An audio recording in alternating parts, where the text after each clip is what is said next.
Good afternoon, everyone. I want to thank you for joining me and the One Community team for our LGBTQ Community Marketing Insights presentation.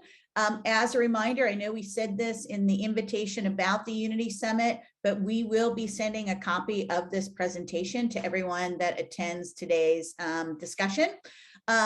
My keynote is up in full screen right now. And so if you have any questions, feel free to put them in the chat.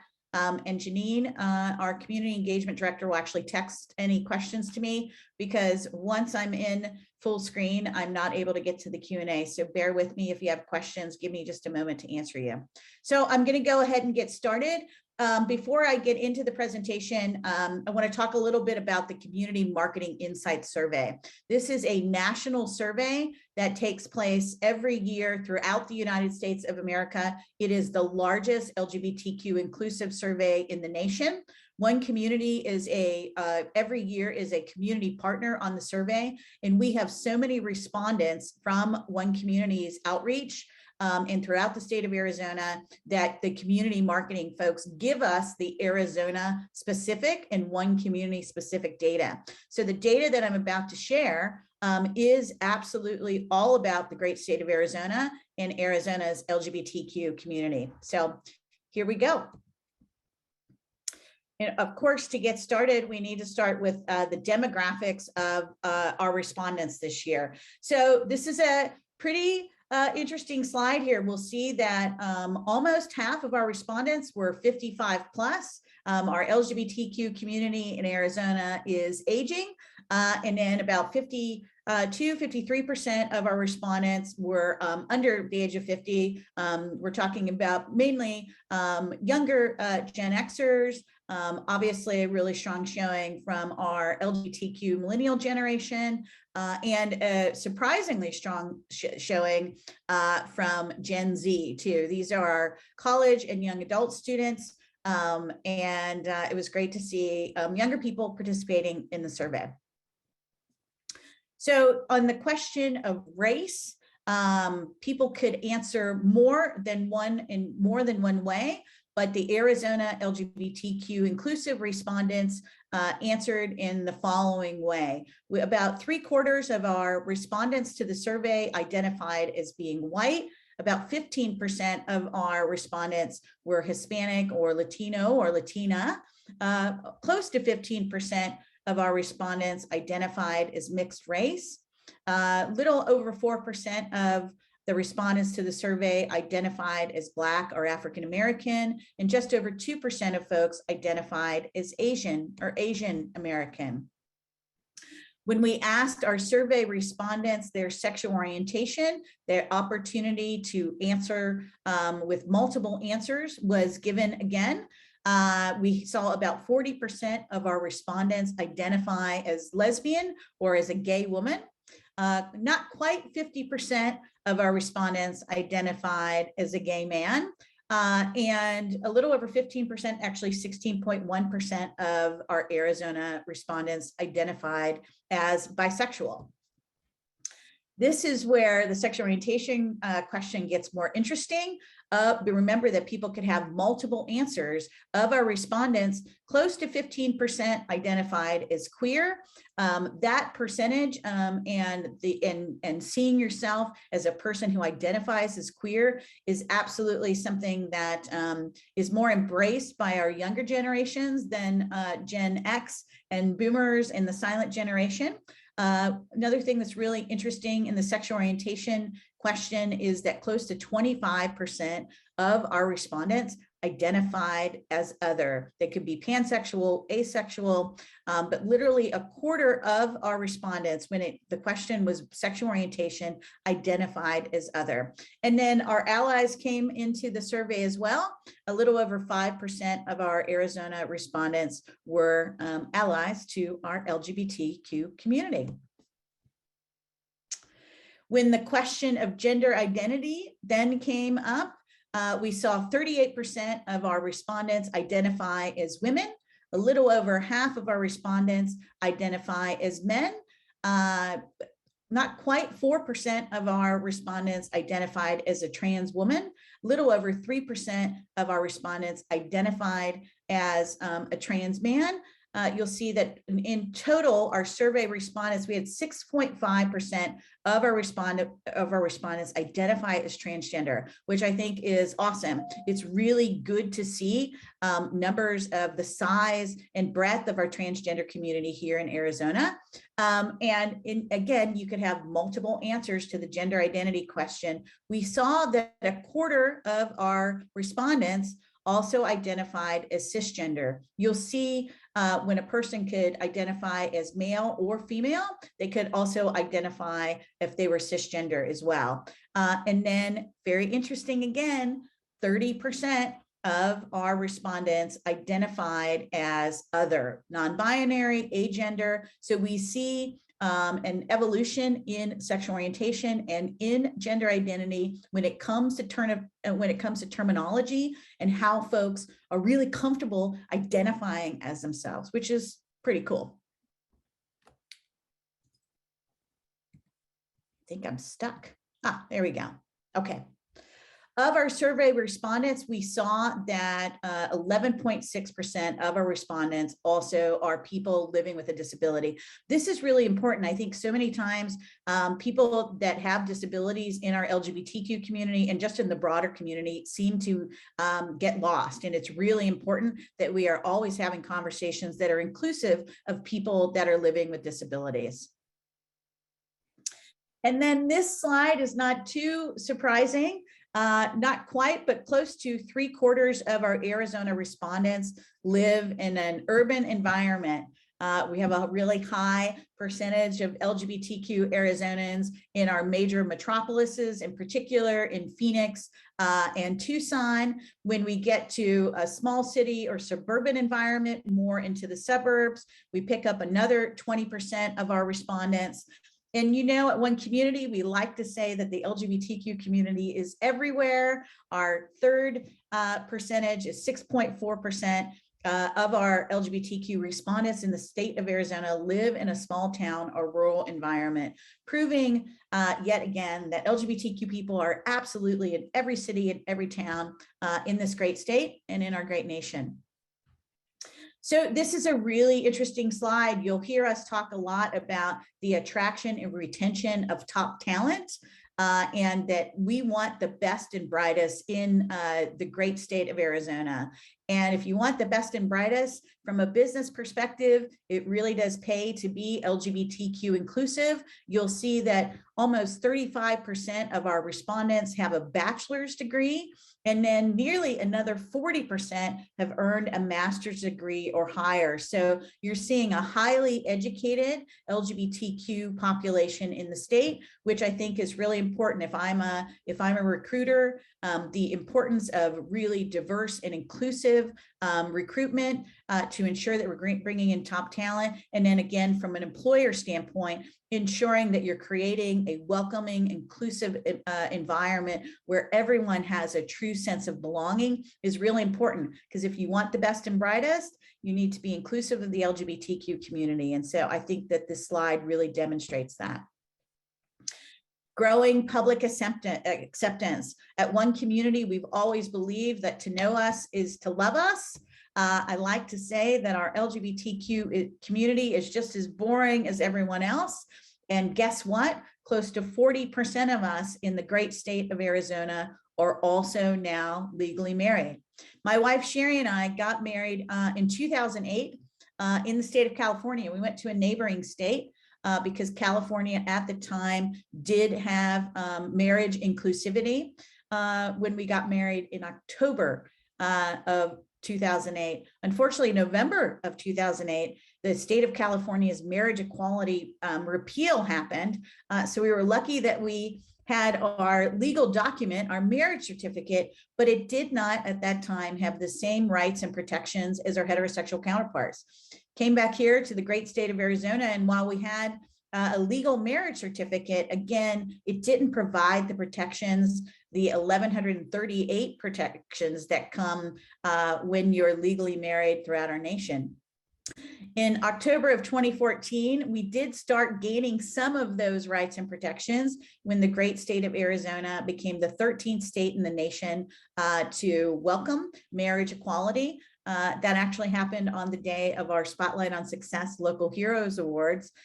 We were very proud to welcome then Mayor Greg Stanton as the witness to witness two of the first couples being legally wed in the great state of Arizona.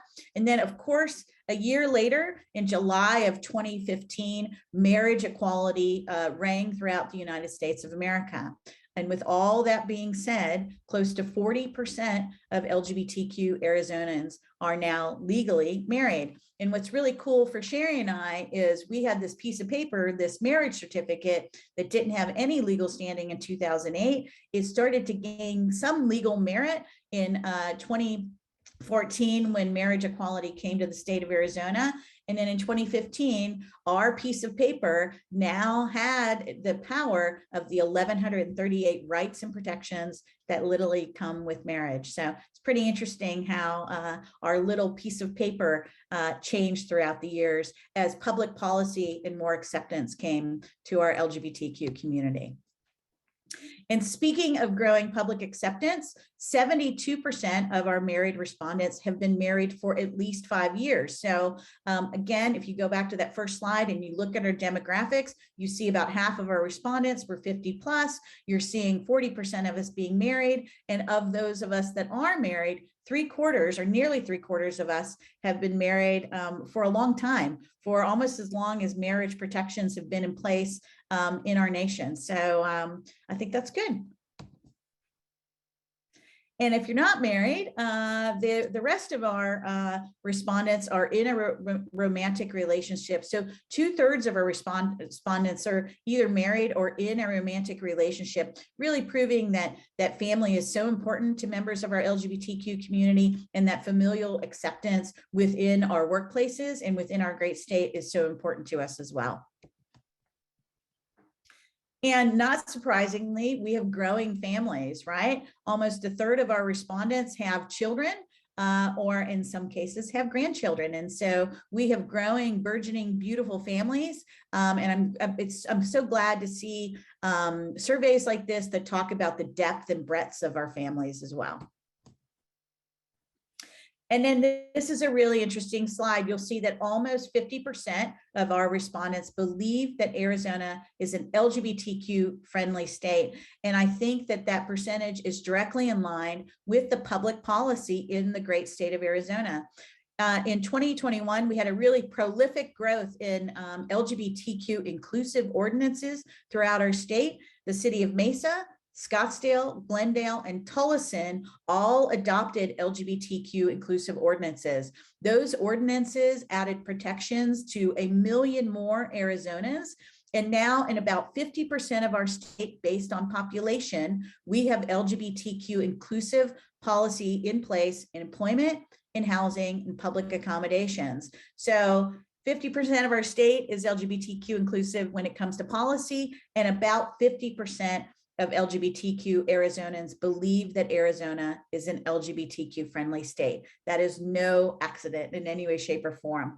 When it comes to being a state that is friendly to the transgender community, we see that this number comes down to just about 1 out of 4 of our respondents think that we are truly inclusive to transgender Arizonans. Again, we only have protections in place in 50% of our state, but unfortunately in our state capital, 2 years ago, we had HB 2706, which was a really horrible anti-trans athlete bill. One community and our partners at Equality Arizona and our bipartisan coalition of business and faith leaders all came out very voraciously against HB 2706, which was sidelined because so many folks were against it. We understood the harm that this bill would do, and also, quite frankly, because the pandemic started as well. Thankfully, in this last session here in 2021, we did not see a bill that got any traction. Unfortunately, we think that in 2022, our Capitol could quite possibly have a number of anti-LGBTQ pieces of legislation that are introduced, and many of those could potentially be attempts to do harm to Arizona's transgender community. So we have a responsibility to protect transgender Arizonans, and also to do better, to do everything we can to sideline these harmful bills.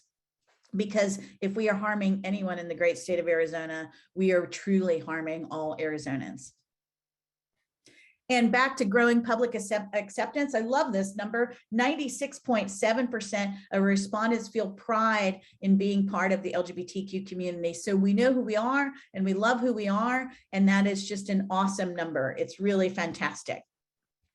But this follow-up is not so fantastic. So 96.7% of us feel pride in who we are and who we love and just being ourselves. But just a little over half of us feel that we can be exactly who we are when we're at work or when we're at school. And so again, this really resonates. We've come a long way. We now have inclusive public policy in half of our state, but literally just over half of us feel just safe and protected in being exactly who we are at work or at school. So it really shows that we do have a path ahead of us.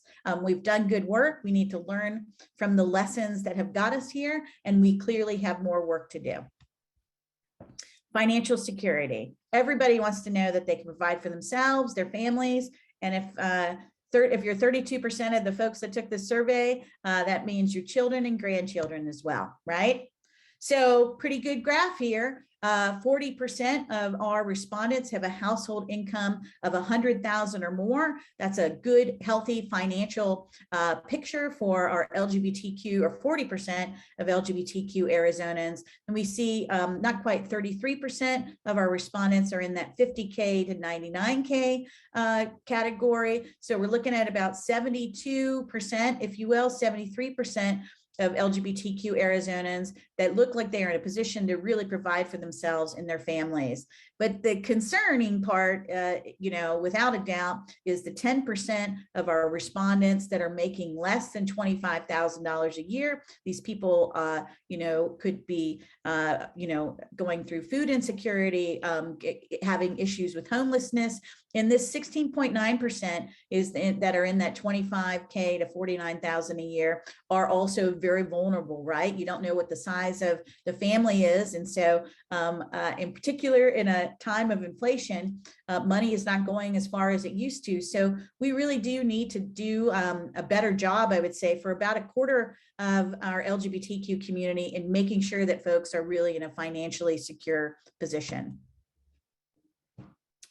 And speaking of financial security and knowing that our employer, it plays such a large role in our financial security, just over 60% of our respondents feel that their company or employer is very supportive of LGBTQ employees. So I look at this number, I look at the 54.5% and a couple slides ago that said that was the percentage of LGBTQ Arizonans who felt really comfortable at work or at school. And I think that we're really starting to see a through line here. We are doing better than we've done, but when it comes to our places of employment and our school, the places where we work, live, and play, we have a responsibility to do better in the great state of Arizona by LGBTQ Arizonans. These numbers should be higher than they are. And of course, one of the ways to do that is to continue to have more LGBTQ inclusive municipal ordinances passed. And of course, our end goal is to have a state-based update so that everyone in this great state, regardless of their sexual orientation or gender identity, has the same policies and protections, right? And then when we ask the same question of our transgender and non-binary employees, of course, this number goes down. It's cut nearly in half. So again, employers have a responsibility to do better in truly creating welcoming spaces that are inclusive of all people and making sure that everyone feels that they have a true sense of belonging when they're at work. And then now we're in this, living with COVID place as well. So our work situation is changing as well. Less of us are in an actual workplace. There's so many more people that are working virtually, but there are really awesome ways and educational ways that we can ensure that everyone feels safe and included in their work environment, even if that happens to be a home office.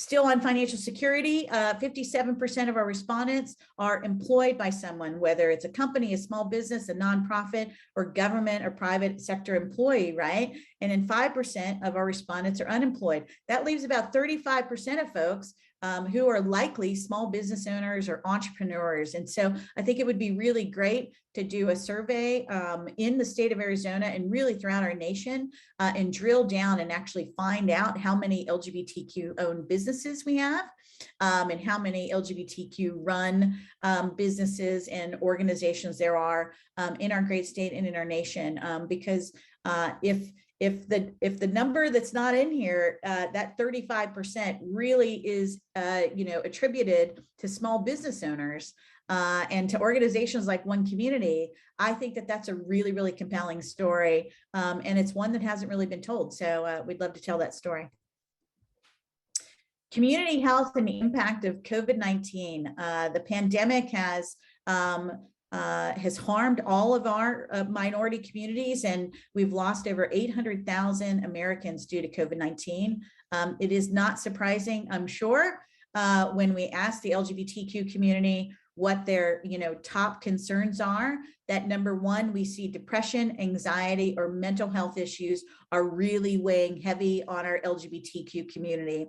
There are other surveys that have been done that say that so much of this is due to the isolation that is felt because of COVID-19, and because we do have a larger percentage of LGBTQ Arizonans and Americans that work at hourly wage jobs as well. So if you go back to that 25% of folks that, maybe are not as financially stable as you would like to see, you can imagine if you're an hourly worker or a frontline worker, or you work in the hospitality industry, an industry that was really devastated because of COVID-19, that the burden of not having the financial security is really heightening depression, anxiety, and just general mental health issues for LGBTQ Arizonans. Number two is getting to a healthy body weight. I can tell you, I certainly got COVID fluffy. My wife and I, are hiking every other day at the back of Piestewa Peak. And so I'm not as COVID fluffy as I was, but certainly, isolating for a year and a half due to COVID, I'm sure was not always the healthiest thing for any of us, mentally or physically. Number three, we see preventing or treating COVID-19. So we take the prevention and treatment of COVID-19 as a community very seriously. And then here is the rest of the top 10, right? Preventing or treating heart disease, high blood pressure, better sleep, preventing or treating cancer, preventing or treating HIV. We have concerns with Alzheimer's and dementia, preventing or treating diabetes. And then number 10 is managing chronic pain. So these are the top 10 health concerns. But again, I think it's important to understand that number one was all about mental health, depression, anxiety, our health and well-being, and the mental health and well-being of our community should be the top of everyone's mind. But here's, I think, relatively good news after we've gone through our health concerns. Close to 95% of us actually have healthcare insurance. And I think that there's certainly some more work to do, but the fact that we have health insurance and that gives us the opportunity to seek, a doctor's advice and hopefully get mental health assistance is a really good positive sign. We need to help out the other 6% of our community, but it's good to see that 94% of our community does have some sort of health insurance. And with all of that being said, and taking COVID seriously, it should not be surprising that over 95% of LGBTQ Arizonans are vaccinated by COVID-19. We are a community that has lived through the HIV and AIDS pandemic. We know the importance of our health. And I think that this number really shows that 95.3% of LGBTQ Arizonans have gotten their vaccination. We just got our booster shots. The boosters can give you a little reaction. I'll certainly say that, at least for me. But we're very glad that we've gotten our third shot and our booster. So when we're still talking about the impact of COVID-19, we'll see that 2/3 of our respondents have lost someone, right? And again, we've now 800,000 Americans we've lost due to COVID-19. Janine and I were just talking earlier that the number of Americans that have contracted COVID-19 in 2021 is now higher than it was in 2020. We're not self-isolating anymore. We're out and about, and you don't know who's vaccinated and who's not. And so I think that we are really learning how to live with COVID-19. And this is an evolutionary process that we're all on. Obviously booster shots are very helpful. And this is a concerning number, but I think that this number is directly tied to the heightened depression and anxiety and mental health issues and concerns that our community is having, because 2/3 of us have lost someone because of the pandemic. And again, this adds to the depression and anxiety numbers as well. 60% of us say that the pandemic has made us feel more socially isolated. So not only did we spend the majority of 2020 self-isolating because the pandemic was really ravaging America and, really the globe prior to coming out with vaccinations, that we all needed to stay at home. Now that we have vaccinations and we are, out of self-isolation, we are still in a very interesting situation when it comes to work, right? We were just on a call yesterday with a really large Arizona employer, and we were talking about that they are going to have some top employees go through our One Community Institute. And Janine on our team said, so my question is, will we be giving the Institute in person or will it be virtually? And our good friends and partners said, we're not going back in the office. So we have a number of partners that have said, well, we're not going back in until a certain date. This was a very resounding, we are just not going back in the office. And that's a big change. But we've been living with the pandemic for close to 2 years now. And so if you don't have that opportunity to socialize, with your friends around the water cooler and, your team members, you can see how this can add to this number of social isolation. So we're all going to have to just be really thoughtful and make sure that we have those healthy connections. I went to a board meeting last evening in person, and folks had masks on, and then over time the mask came off, but it was also, folks were just really excited to be in a room around people too. And so I think that we've all gone through, the anxiety of the social isolation. Okay, here's the marketing piece, and I think it's so important and really should be no surprise. 82% of our respondents are more likely to purchase from a company that advertises to the LGBTQ community. This is about having a consistent, authentic relationship with LGBTQ Arizonans and LGBTQ Americans. We've talked about the buying power of the LGBTQ community for over a decade. We have $917 billion worth of buying power in the LGBTQ community, and that number has not been updated since the 2010 census. So there's a couple of things with the census and how the census goes about its data collection if you're an LGBTQ American. Unfortunately, the census doesn't ask a direct question. So we really don't know the depth and breadth of our LGBTQ community because we're not asking direct questions like we are in this survey. And then we, if you live in the state of Arizona or over half of the United States of America, you may live in a state that does not have LGBTQ inclusive protections in place as well. So there are a number of barriers in place to actually know the depth and breadth of the LGBTQ community, not just in Arizona, but throughout the United States. And based on all of those barriers, we have $917 billion worth of buying power. Again, and those numbers have not been updated since, I believe, 2011. So new census numbers are out. Folks are pouring through them. It will be very interesting to see what the updated buying power of LGBTQ Americans is. And then I always like to talk about the fact that we vote with our wallet. And it's not just the LGBTQ community, but it is our friends and family as well. So to say that it is a good spend to have an authentic marketing relationship with the LGBTQ community for your products and services is an understatement. And as you can see, 82% of our respondents are more likely to purchase from a company that is directly aligned with our community. And that should surprise no one. Nearly 85% of our respondents think more positively about companies that sponsor LGBTQ community organizations and events.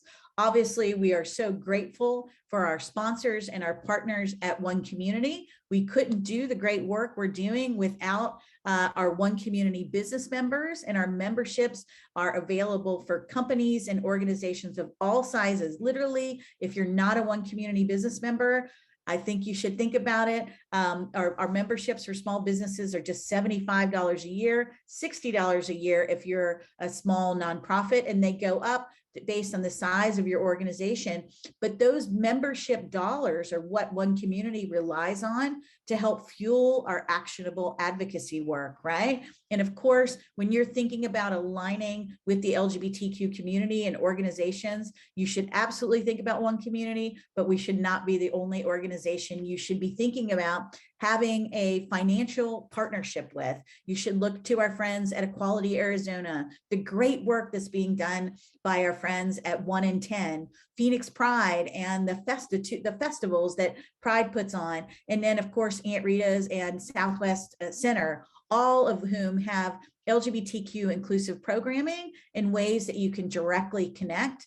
And we rely on sponsor dollars and member dollars to do the great work that we're all doing for our LGBTQ inclusive community. So it shouldn't surprise you to see that it's a really good spend. We think more positively of businesses and organizations that are supportive of LGBTQ community organizations and events. And then also it's a part of our DNA to create sustainable organizational models and a sustainable track forward in our state. And nearly 3/4 of our respondents think that the corporate presence at LGBTQ Pride events is positive for the community. You know, our friends at Pride really had to keep moving their Pride Festival because of COVID, but thankfully just had their Pride Festival in November of this year. And it was a really good event. They were happy with the outcome and so glad to be back in person. And I know that attending the Pride Festival is so important to so many in our LGBTQ and allied community. So we're glad that the festival came back in November.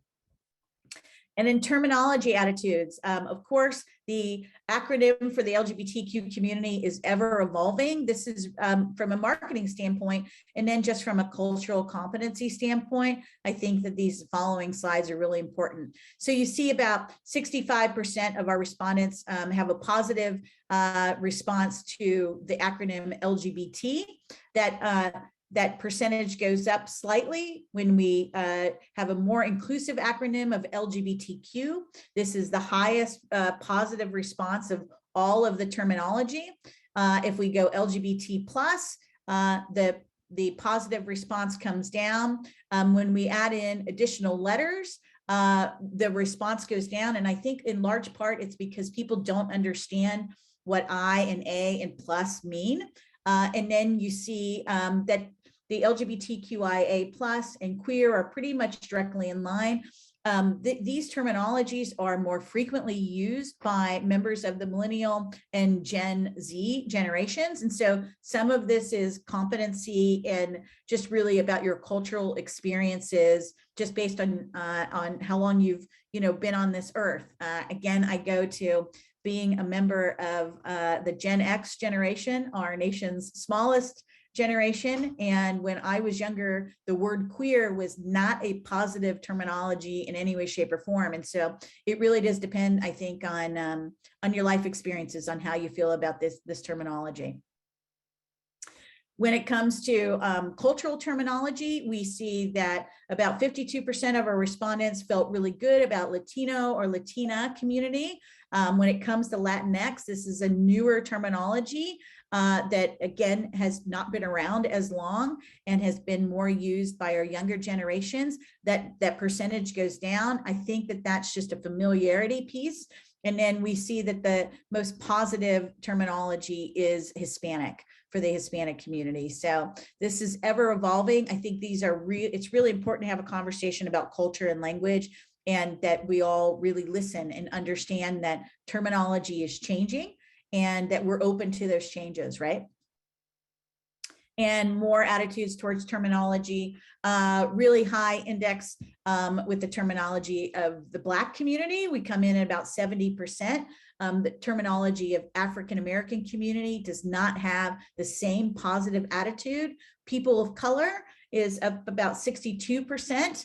And BIPOC is just over 50%. And I think it's really important when we talk about POC or BIPOC, that we do not make assumptions that whomever it is we're having a conversation with understands what the acronym means.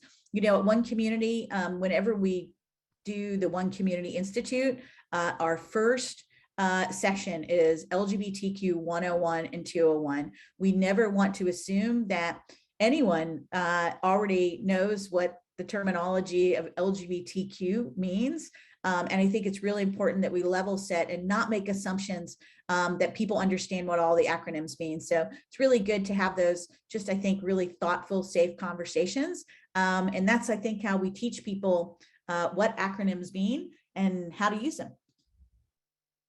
And then finally, travel and tourism. These are great slides to end on. You know, the state of Arizona, our #1 export is travel and tourism.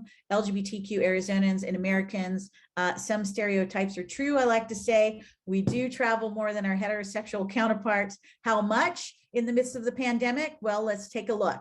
At the start of 2021, a little over half of our respondents said that they plan to book a hotel room by the end of the year. But this next slide is very interesting because less than 50% of our respondents said that they plan to purchase an airline ticket for vacation by the end of this year, meaning that I think we're getting in our cars. I think we're traveling through this big, bold, beautiful state, and there's so much to see and really enjoy and explore in Arizona. But I think that folks still are slowly moving into how they feel about traveling on a plane. And I know Sherry and I are taking 2 friends of ours between Christmas and New Year's on a road trip. We're getting in the car and doing a little road trip around the state because one of them has a compromised condition, and for safety reasons, you know, they feel like the best way to travel and get out and see our state is to travel by car. And so I think that these 2 last slides kind of speak to that.